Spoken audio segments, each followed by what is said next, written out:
Hello skeletons, and welcome everyone else to How and When, a Guide to Choosing GoWiVa or GoWiPe, Episode 4.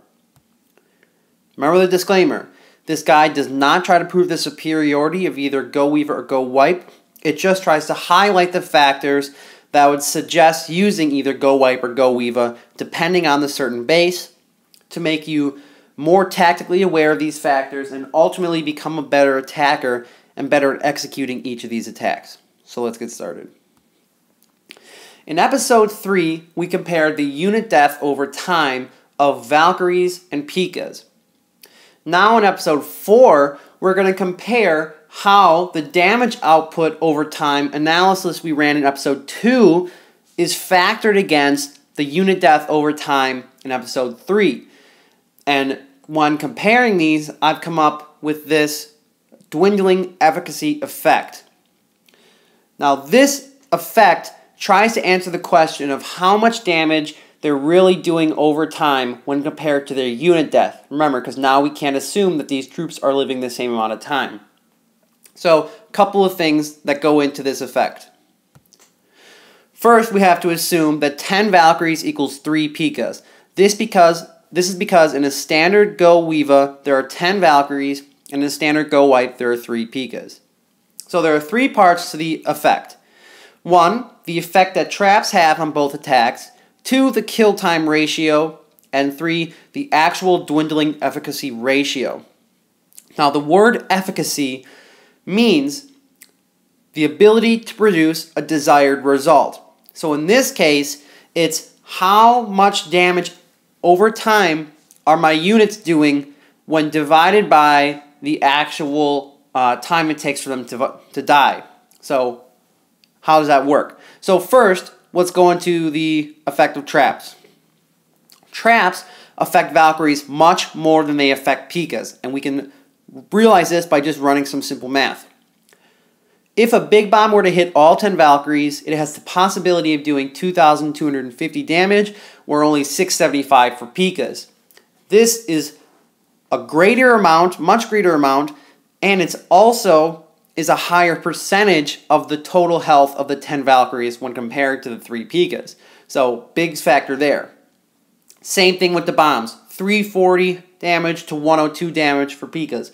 Same thing. Higher percentage, higher output damage against GoWiVa than GoWiPe.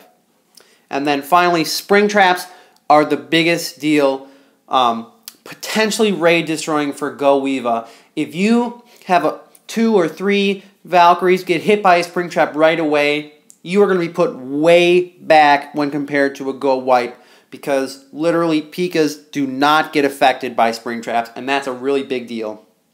So if you're not careful, this can really hurt you. Most of the time you can avoid this, but always something to be aware of. And then skeletraps are the only thing that really favor GoWiVa over GoWiPe. 1 Valkyrie can kill all 3 skeletons from a skeleton trap in one swing, versus a P.E.K.K.A. is going to stand there for 7.5 seconds just attacking 1 skeleton at a time. And this can really be hazardous when they're set like right in front of a Tesla or something in a Tesla trap base. But other than that, traps have a much bigger effect and a higher damage output and percentage against Valkyries than they do P.E.K.K.A.s. So let's dive into the kill time ratio.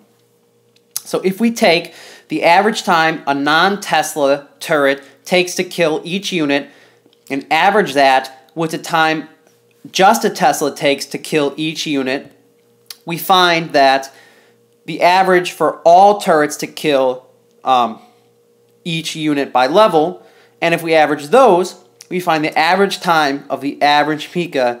it takes an average turret to kill them. So we find that on average it's going to be 19.83 seconds for a Valkyrie to die and 45.09 seconds for a P.E.K.K.A. to die. Again, huge difference.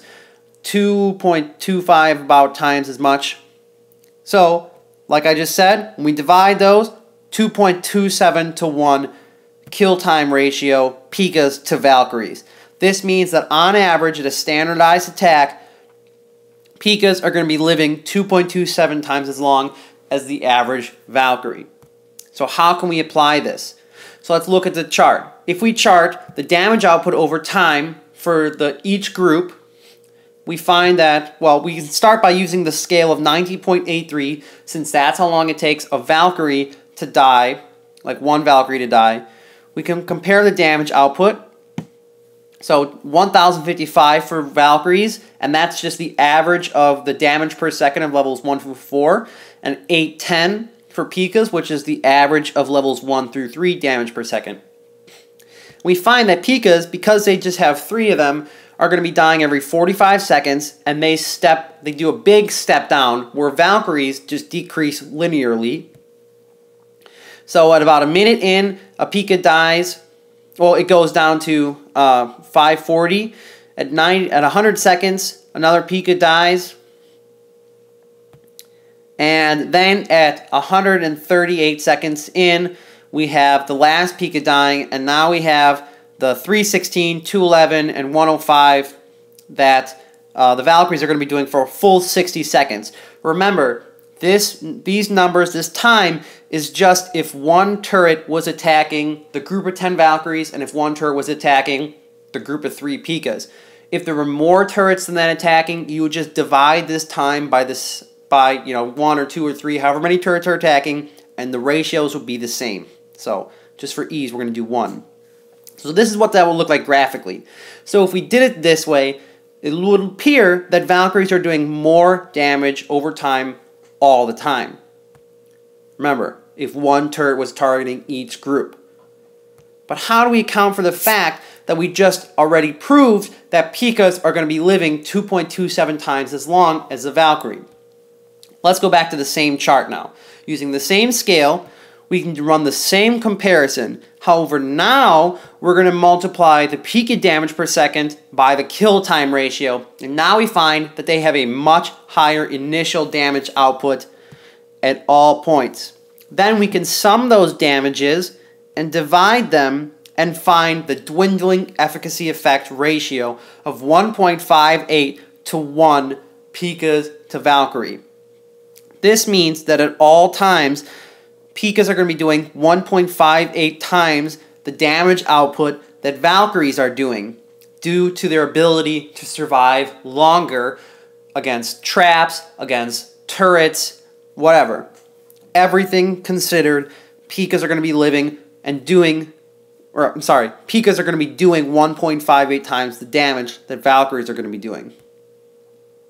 So now, if we apply this factor to the graph we just looked at, we find that P.I.K.A.s are doing way more damage at the top end of the raid, at the first half. And we've discovered and realized that this is why GoWiPe is the safest 2-star attack.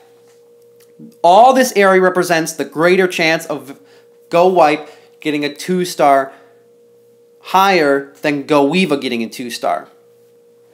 Even though GoWiVa is still a very good 2-star attack, GoWiPe is the single best 2-star attack, and this whole area proves that. However, if you look, every time the P.I.K.A. takes a big step down, because there's only 3 of them, while it decreases by the same amount every time it goes down, the holistic area above the curve at each step down decreases drastically, okay? And that is why we find that at the very end of the raid, well, not the very end, I should say the last third, Valkyries are going to have this much higher chance of getting that 3-star compared to P.I.K.A.s. So because P.I.K.A.s only have the 3 of them, when they dwindle away, it's the Valkyries that are going to carry on. Despite P.I.K.A.'s ability to live longer than them, the Valkyries are going to have this much higher chance of getting the 3-star than the P.I.K.A.s. So that's something to think about. GoWiPe, safe. The safest 2-star. GoWiVa, much better chance at a 3-star. So you got to think about, what you're trying to get out of your raid and what situation you're in for war, what kind of stars you need, things like that. So, takeaways from part 4. Do not ignore the greater effect that traps have on GoWiVa. It's really substantial, the effect. The kill time ratio. On average, P.I.K.A. is going to live 2.27 times as long as every Valkyrie. well, at each Valkyrie, in groups. Remember, 10 Valkyries to 3 P.I.K.A.s. They're going to be lived 2.27 times as long. And because they're able to live longer, they're going to do 1.58 times the damage. And that's because we found the dwindling efficacy ratio. Remember, it's the damage output over time divided by the unit death over time. So 1.58 times the damage output.